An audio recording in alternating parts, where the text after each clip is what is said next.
A Assembleia Legislativa discutiu sobre o remanejamento de policiais militares e civis e bombeiros militares que exercem funções na Corregedoria.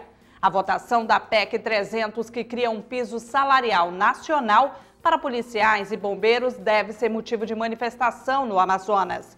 E na edição do Bom Dia de hoje, você também vai ver: deputado Sidney Leite critica a política adotada pelo INCRA para a ocupação de terras no Amazonas. E ainda, deputado Luiz Castro ingressa com ação no Ministério Público Federal, que pede investigação sobre o desabamento da orla de Eirunepé. Começa agora o programa Bom Dia desta segunda-feira, 26 de agosto de 2013.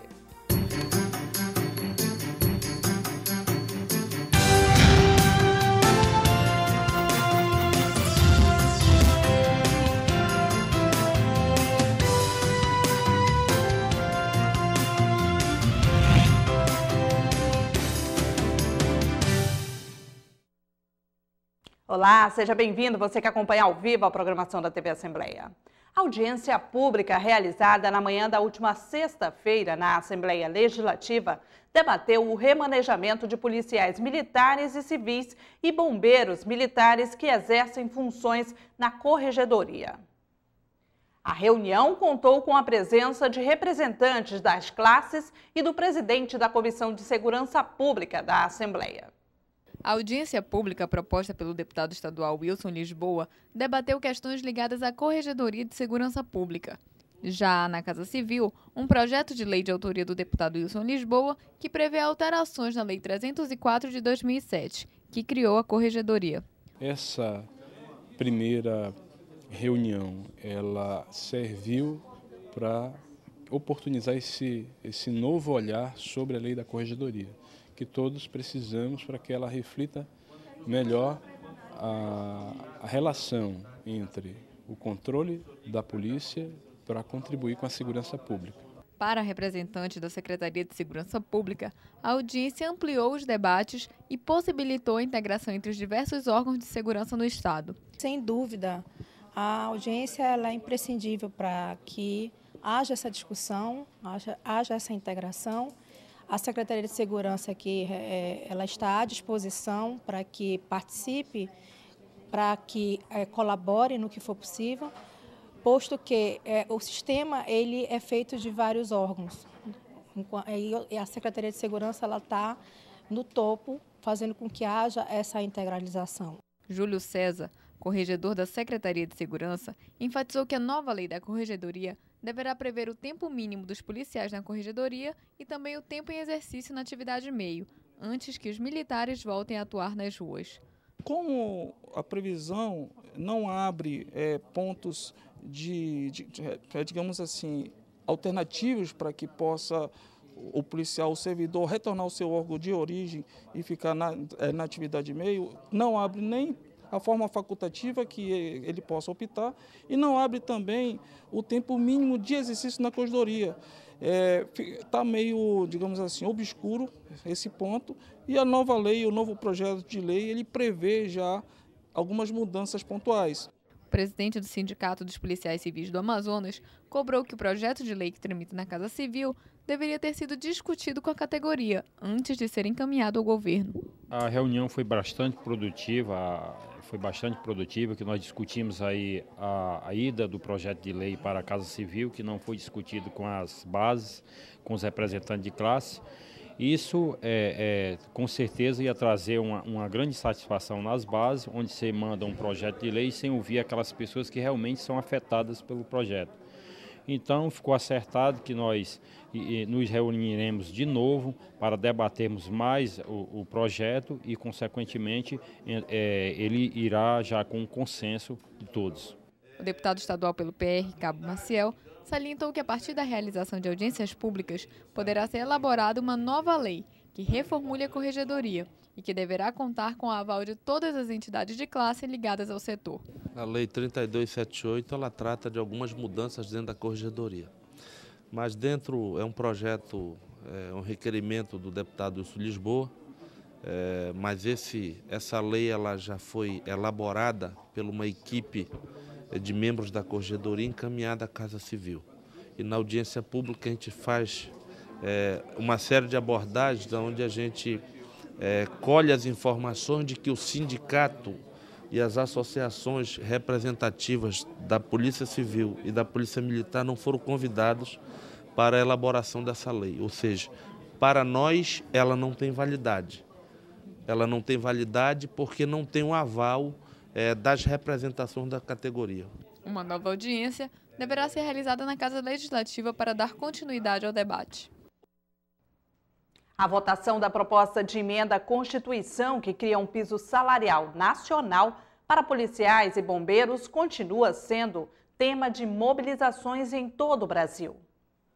Na última terça-feira, manifestantes ocuparam o plenário da Câmara Federal exigindo a apreciação da matéria. O deputado Cabo Maciel afirmou que os protestos também serão realizados no Amazonas. Foi durante o pronunciamento na tribuna da Assembleia Legislativa que o presidente da Comissão de Segurança Pública da Casa afirmou que os protestos pedindo a apreciação da PEC 300 em segundo turno na Câmara Federal também serão realizados em Manaus.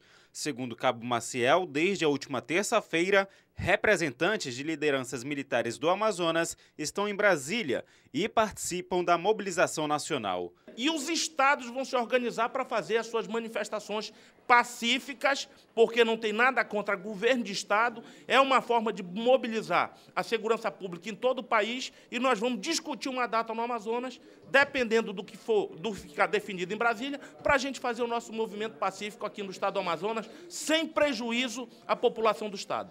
No protesto feito na capital federal, os manifestantes chegaram a ocupar o plenário da Câmara. O deputado que presidia a sessão encerrou os trabalhos. O pior de tudo é a Casa do Povo, é a Câmara Federal fechar as portas para funcionários de segurança pública reivindicar seus direitos, achando que ninguém ia tomar a decisão que foi tomada ontem.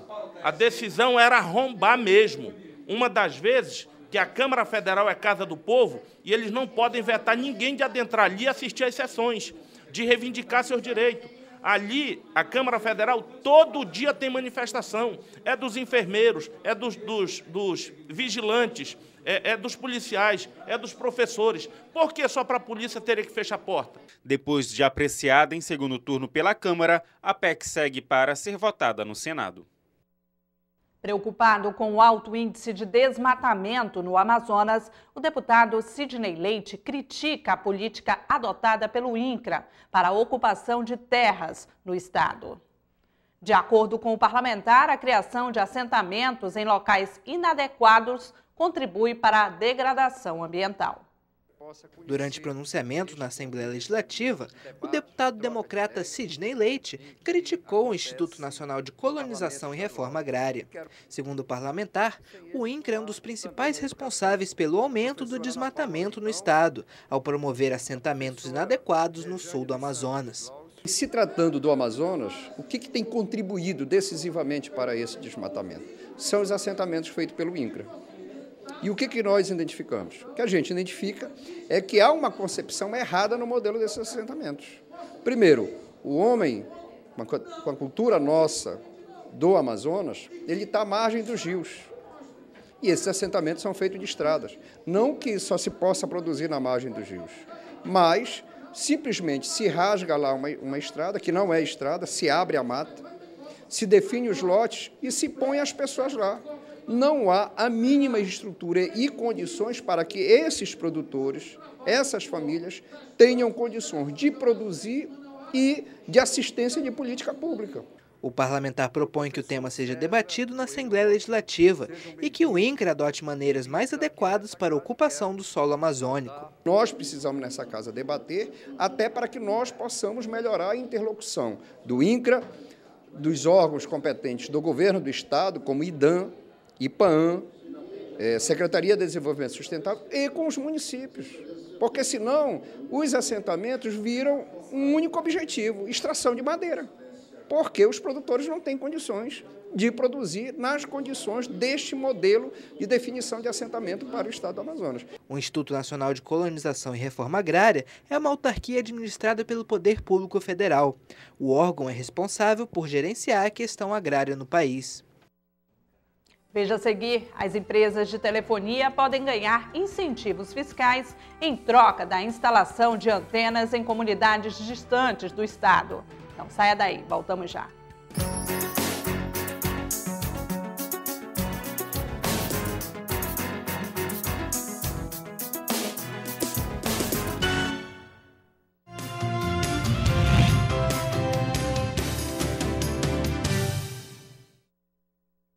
Em casa, no carro ou no trabalho, você também pode acompanhar as atividades da Assembleia Legislativa através da Rádio Alean. Sintonize na FM 106,9 e não deixe de saber sobre projetos de lei, agendas e outros assuntos da Casa Legislativa Amazonense. Assembleia Legislativa do Amazonas, cuidando da nossa gente.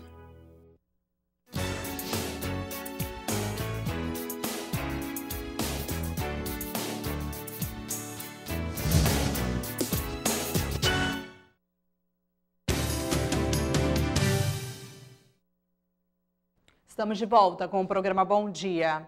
E o deputado Luiz Castro, do PPS, ingressou na sexta-feira passada com ação no Ministério Público Federal, solicitando investigação sobre o desabamento total da orla de Eirunepé, ocorrido na última semana. Inaugurada há 8 meses, a obra é estimada em mais de 3 milhões de reais provenientes de recursos federais. O deputado Luiz Castro já havia entrado com representação na Controladoria Geral da União e no Tribunal de Contas da União. Com mais uma ação, desta vez no Ministério Público Federal, o parlamentar volta a cobrar esclarecimentos sobre o desmoronamento ocorrido na orla de Eirunepé. A situação foi verificada em visita a municípios da calha do rio Juruá. Em Itamaraty, cidade vizinha a Eirunepé, o novo porto também teve parte da estrutura desmoronada. De acordo com Luiz Castro, o impacto do desabamento prejudica comércios e residências, numa das áreas mais pobres em todo o estado. Na avaliação do parlamentar, as obras foram mal planejadas e mal executadas, representando desperdício de dinheiro público. Uma obra caríssima, com recursos públicos federais e toda jogada por terra, para não dizer jogada por terra, jogada dentro do rio Juruá, porque está desabando para dentro do rio. Nós não podemos deixar que isso continue a acontecer.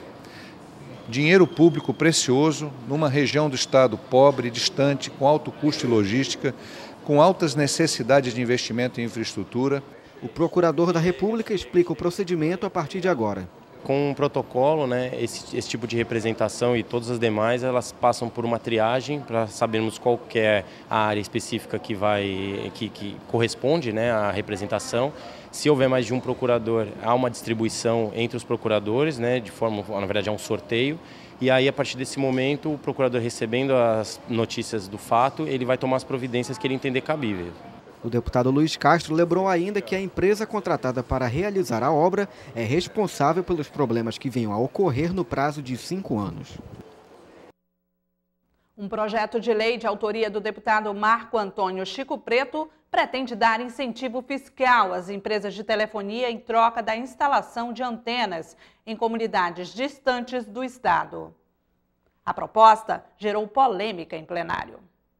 O deputado Marco Antônio Chico Preto usou a tribuna para explicar aos parlamentares o teor de um projeto de lei que pretende facilitar o acesso de moradores de comunidades distantes ao serviço de telefonia. Chico Preto se inspirou em uma lei que é aplicada no estado do Espírito Santo, que concede crédito tributário relativo ao imposto sobre circulação de mercadorias e serviços para as empresas que aceitem instalar antenas em locais estratégicos, mas que normalmente não seriam atendidos pelo serviço. O projeto que apresento, ele pretende trocar ICMS numa forma de fomento para que as empresas de celular que queiram se habilitar possam colocar antenas de celular em comunidades rurais do interior do estado do Amazonas e não nas sedes municipais, comunidades que, segundo o olhar do governo, são comunidades estratégicas e que precisam estar integradas dentro dessa lógica de telecomunicação. Diversos parlamentares comentaram o teor do projeto.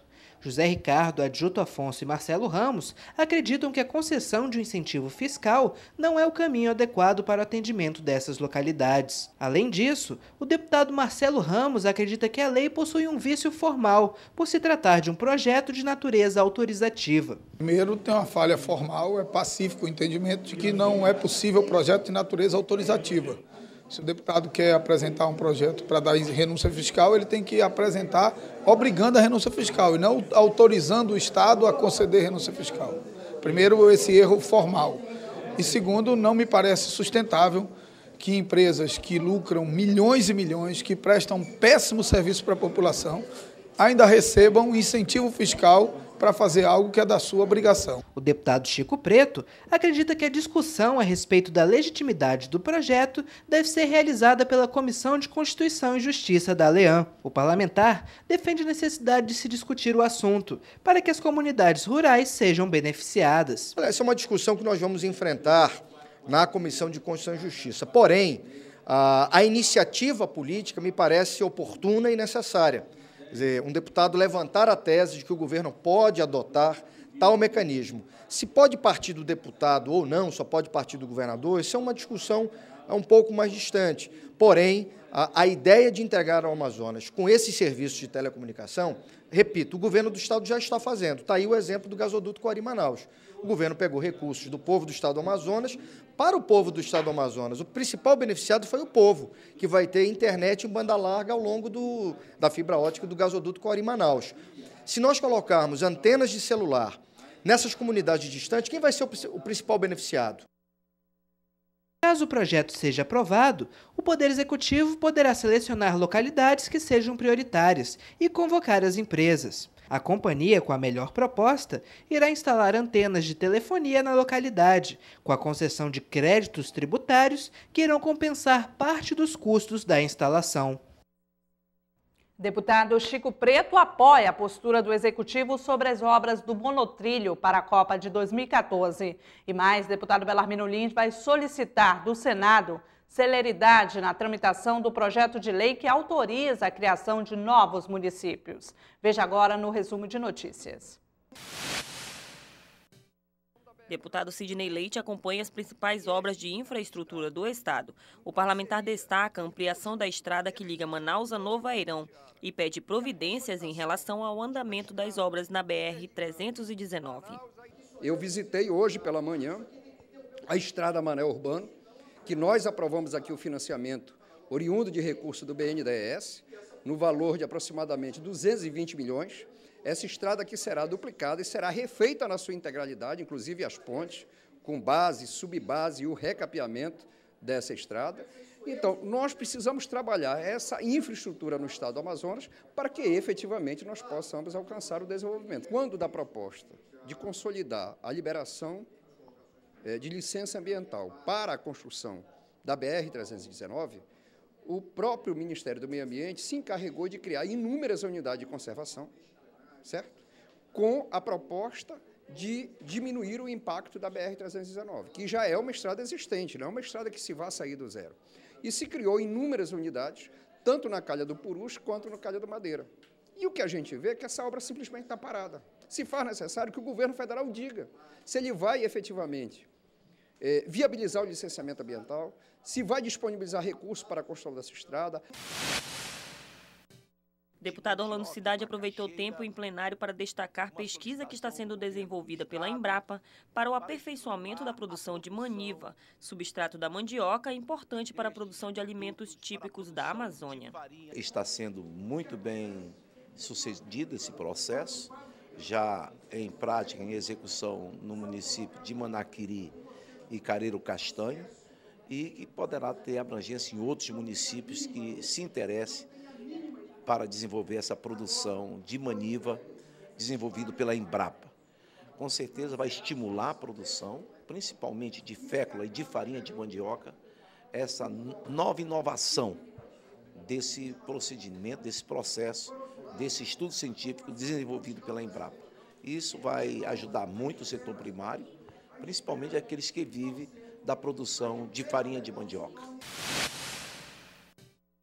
Foi aprovada na ALEAM moção de apelo de autoria do deputado Belarmino Liz, que solicita ao Senado Federal celeridade na tramitação do projeto de lei que estabelece regras para incorporação, fusão, criação e desmembramento de novos municípios. De acordo com o parlamentar, até agora são 397 pedidos de emancipação nas Assembleias Legislativas de diversos estados brasileiros.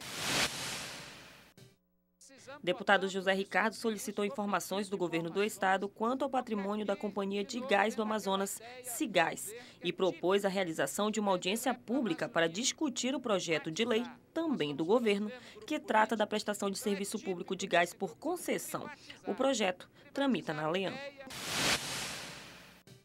O governador Omar Aziz não autorizou o início das obras do monotrilho para a Copa do Mundo. A atitude foi aprovada pelo deputado Chico Preto. Segundo ele, o governador foi prudente e resguardou o projeto para que fosse aperfeiçoado e disse ainda que o pedido da população em ter o monotrilho não foi atendido, mas não foi descartado.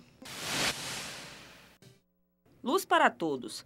O projeto, que visa levar energia elétrica às comunidades isoladas do interior do Amazonas, já iniciou. A iniciativa foi destacada pela deputada Vera Castelo Branco, que afirmou que o programa irá levar melhor qualidade de vida para a população das áreas rurais.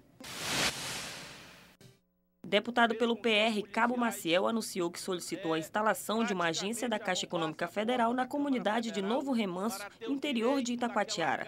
O requerimento pedindo a instalação foi protocolado na Superintendência Regional da Caixa.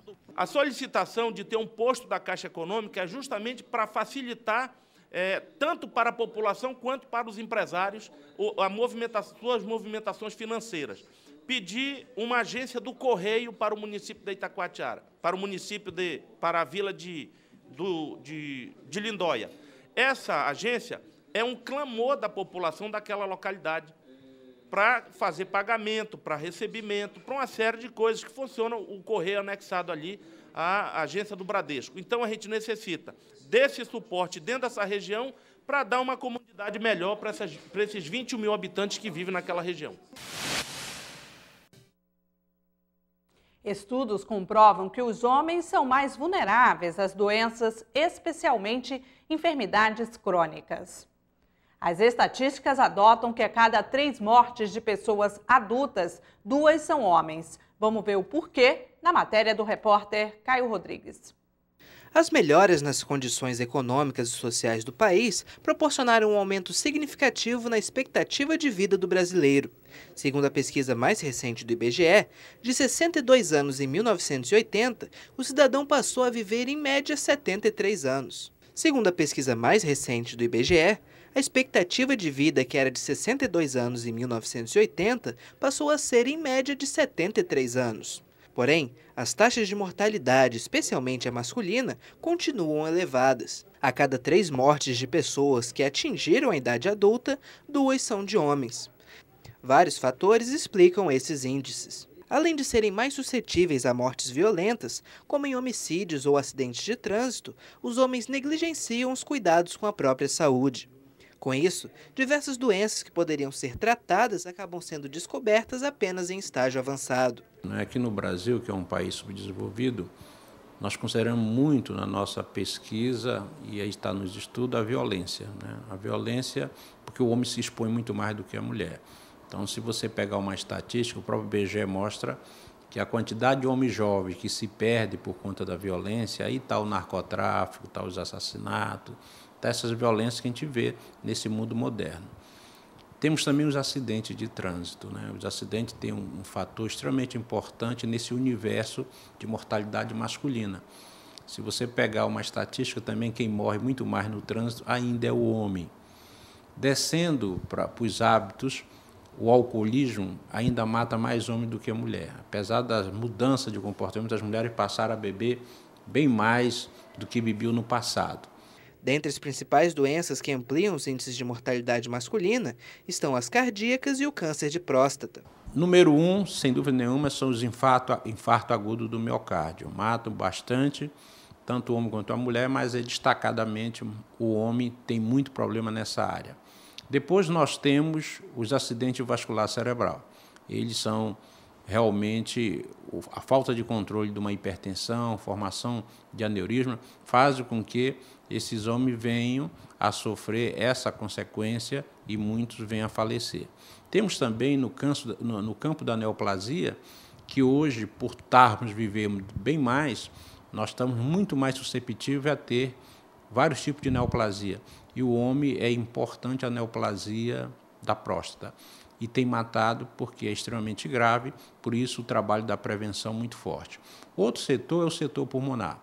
O pulmão sempre matou muito, não é? Somente as pessoas que vivem mais, eles têm uma deficiência funcional natural do envelhecimento que, se não estiver exposto, não estiver bem tratado, desenvolve várias doenças pulmonares, pneumonia, doenças crônicas como os enfisemas pulmonares, culminam naquelas pessoas que tiveram contato comum com o cigarro e, somado a isso, o meio ambiente onde nós vivemos nas grandes cidades, fazendo com que as doenças pulmonares tenham uma incidência altíssima também no setor masculino. Na década de 80, as mulheres viviam em média 6 anos a mais que os homens. Atualmente, a diferença é ainda maior, de 7 anos. Isso demonstra a importância do homem ter maior cuidado com a saúde. Vamos para a agenda parlamentar. E hoje o deputado Sinésio Campos recebe a homenagem na Câmara Municipal de Altazes, às 4 horas da tarde. O título de cidadão de Altazes ao deputado Sinésio Campos é a autoria do vereador Valdomiro Sampaio. E o Bom Dia termina aqui. Você que ficou conosco até agora, muito obrigada pela sua audiência. Para sugestões de matérias, envie um e-mail para bomdia@alean.gov.br. Para conferir a reprise desse e de outros programas da TV Assembleia, acesse o canal Alean no YouTube. Continue com a nossa programação e até amanhã no próximo programa. Tchau, tchau.